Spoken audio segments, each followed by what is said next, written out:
naman akalain. Narito tayo ngayon upang matunghayan ang nakakakilig, napaka-sweet at talaga namang sobrang nag-trending na istorya ni Kalingap Tata at Ate Marian. Sa pagpapatuloy ng ating istorya ay pumunta nga si Kalingap Tata sa bahay ng isang dalaga na hindi niya inaasahan na masusungkit ito ang kanyang puso. At ito ay si Ate Marian. Si Ate Marian ay napakamasayahing babae nga at napakakomportable kausap. Talagang napakabait din ito sapagkat kapag may kumakausap sa kanya ay ready na ready siya makipagkwentuhan at hindi siya suplad ang uri ng babae. Kitang-kita din na habang nagkikwentuhan sila ni Kalingap Tata ay happy din silang dalawa, lalong-lalo na si Ate Marian. Walang tigil na nga kakatawa si Ate Marian dahil ang kulit-kulit din ni Kalingap Tata at ni Kuya Arjon kapag magkasama. Kaya sigurado nung nandun silang dalawa sa bahay nila Ate Marian ay kitang-kita na sobrang napasya nila ang napakagandang dalaga na ito. Kaya naman mas lalo nga nabibihag ang puso ni Kalingap Tata dahil napakasimple. Tatanungin kita, ano nga pangalan mo? Marian po. Marian, tatanungin kita, Marian. Sino ba pipiliin mo sa amin dalawa? Sana hindi na kita inuntahan. Ha? Sana hindi ka nasa inuntahan. Kung ikila naman ang din siya. Yung sa atin lang naman ngayon, makikipagkaibigan tayo. Oo, kami ka na. Ikaw iba kasi yung iniisip mo agad eh. Sorry. Masyado kang harsh. Sige na, Huwag ka mayakap. No. Bako. Ayan, sige tata. Ate, ganda. Talagang nagtatalo pa nga si Kalingap Tata at si Kuya Arjon kung sino daw ang dapat maka-love team ni Ate Marian. At sabi naman ni Kuya Arjon ay siya naman daw kasi ang nakapag-scout kay Ate Marian.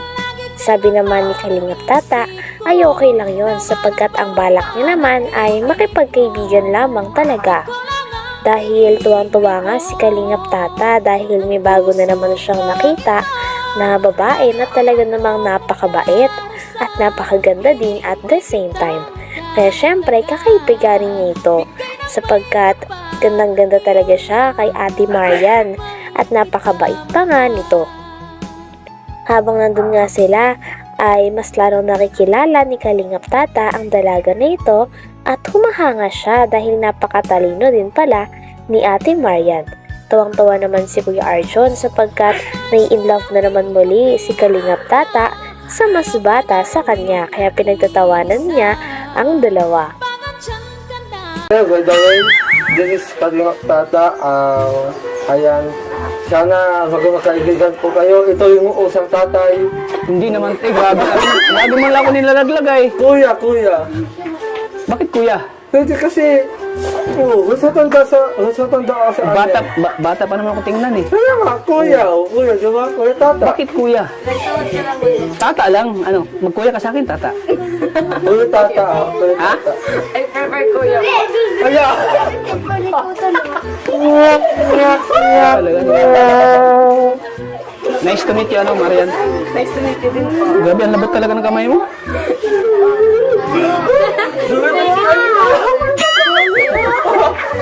Salamat at nakilala kita. Dito ko lang pala makilala yung ano ko. Yung maging kaibigan ko. At hindi lang maging kaibigan. Nagsabi na nga si Kuya Arjon na talagang dapat pasalamatan ni Kalingap Tata si Kuya Arjon dahil siya daw ang nakapag-scout kay Ate Marian.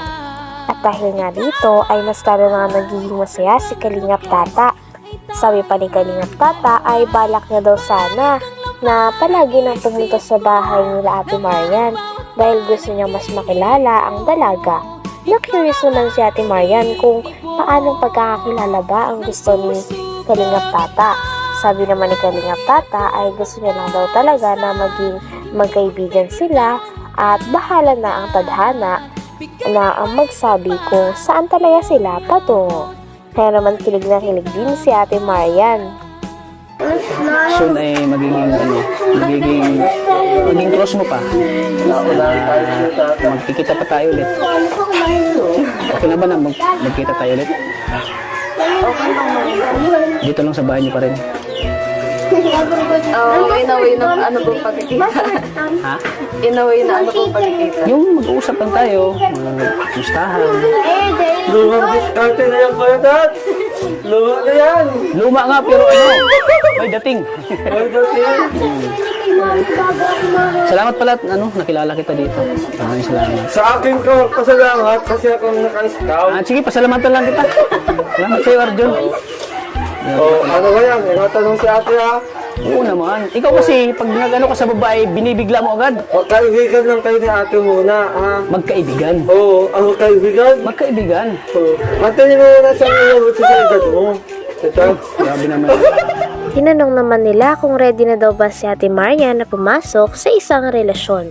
Sabi naman ni Ate Marian na sa ngayon ay hindi pa talaga sapagkat kakagaling niya lang daw talaga sa isang breakup. At sabi pa nga ni Ate Marian na hindi magandang pumasok sa isang relasyon na galing pa lamang sa breakup dahil masasaktan lamang ang isang tao dahil hindi pa nag-heal ang isa. Ilang taon ko paghihintay niyo, grabe ka naman. Kasi si Maria nasa tamang edad din naman siya. Oo. Pero hindi kasi, Tats, wala kasing nawawala sa pag-ibig. Wala bang naniligaw sa'yo? Wala bang... Wala na. Wala. Binasted ko na po. Ay, lumabas na din. Wala yun. Pwede pala Pwede. Someone Hindi. po not interested. Pwede. Bakit? Bakit not interested ka? Grabe, English yun Hindi, ang mahal Pero, kaibigan, pwede naman. Madami naman din po akong kaibigan. Sana isa ako sa maging kaibigan mo. Kaibigan ka, kuya. Bakit pala ayaw mong magkaroon ng manliligaw? Freshly break up pa lang po. Siya! Tamang-tama bro, break up. Pwede tayong papasok dyan. Ayan. Kailangan pwede ba akong papasok?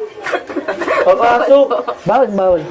Dahil naman sa sinabi ni Ate Marian na hindi pa nga siya ready na pumasok sa isang relasyon, ay sinabi naman ni Kalingap Tata na okay lang yon sapagkat hindi naman daw siya namimilit at talagang isa siyang uri ng lalaki na naghihintay sa kanyang gustong maligawan o sa kanyang gusto maging girlfriend.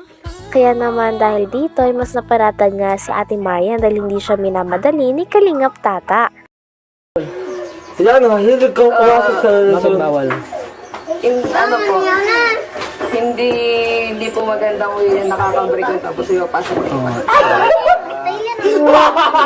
Sarili naman sa handa naman ako maghintay at alam ko naman nakaka-break up mo lang may damdam pa siya. Oo, nagdaroon pa siya, ramdam pa niya yung sakit at papasok ka agad. Busted ka agad kung papasok ka kasi alam mo namang pumasok ka agad sa pumasok ka agad. Oo, tapos bigla kang papasok agad.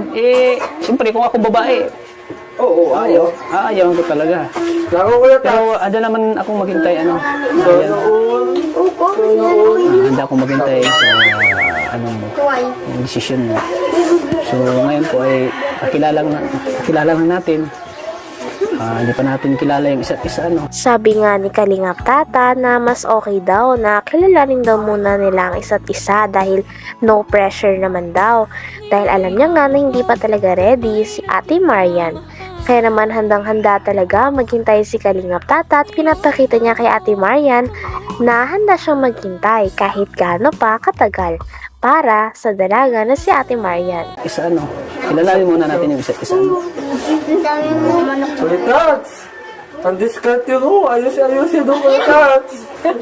Alam ko may na ako diskarte. Oo. Alam ko malaya ko diskarte Ang mo. diskarte mo kasi, pang unang panahon pa yan. Dapat na mga diskarte mo, pang ngayon. Sinauna. Iba kasi yung diskarte mo eh. Mga diskarte ni Joey De Leon, tapos na Iba kasi yung diskarte mo noon at diskarte namin. Iba yung diskarte mo ngayon at diskarte namin. Yung sa'yo kasi ay yung diskarte mo kasi yung parang gusto mo agad anuhin yung babae. Ano? Parang gusto mo agad ka anuhin.